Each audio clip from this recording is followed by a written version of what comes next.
I just wanted to do a refresh of layer styles in Photoshop and Illustrator, and as well how to do a clipping mask in Illustrator, just as a refresher from what we were doing in class. I have 3 textures, and I'm going to put them all in this third file. I'm going to Apple A or Control A to select all. There it is. Select all. Oops.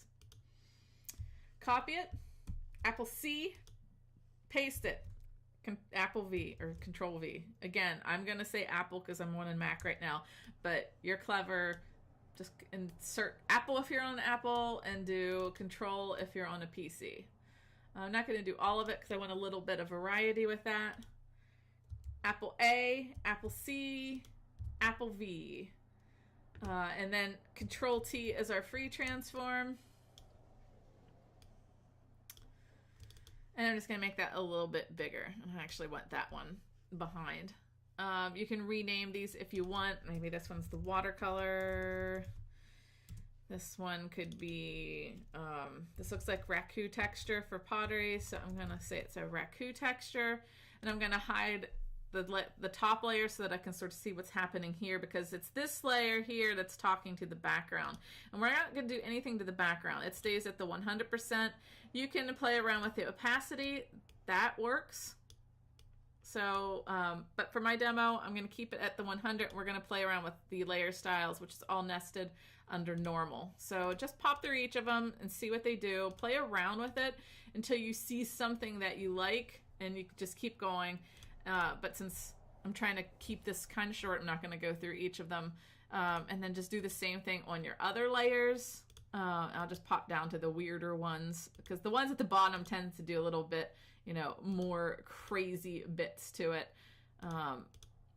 And just see what would be working for your design and your design concept.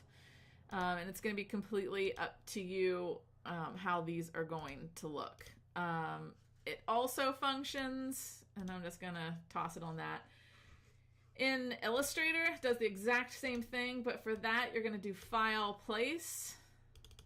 And I'm only going to place 2 of them because it's the exact same thing. You don't need to see all that again. All right. And I'm going to bring this one to the front. It is Shift, Control, or Command, right bracket. And if you look, it's under Object, Arrange. Shift, Control, or Command, bracket, bracket. And that way you can toggle back and forth between them as you're working, depending on what you need. I'm just going to position this sort of here because that might look good compositionally. Same thing, it's under the transparency menu. If you're working in the compressed style, it's the 2 circles that are overlaid. It's not out. Everything, remember, under our palettes are in our window, and you guessed it, there's our transparency.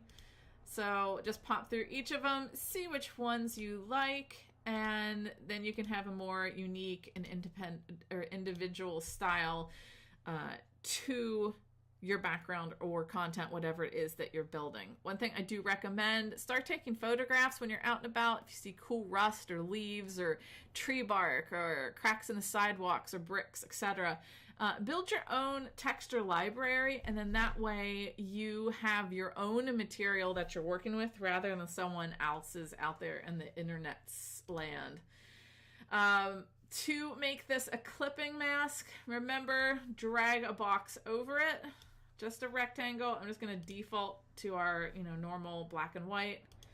Hold down their Shift key, select all of them, or click drag over it, does the same thing.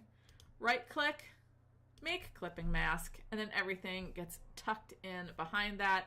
When you double click, you can keep editing it as much as you want, and you can even do your free transforms. You can, I'm going to switch to that. You can make duplicates if you so desire. You can still work within that clipping mask. It just tidies things up a bit. An escape key will get you out of there. Or you can just hit the left arrow until you're back. Either way works. So hopefully this helps reinforce what we were doing in class the other night, and I'll see you next time.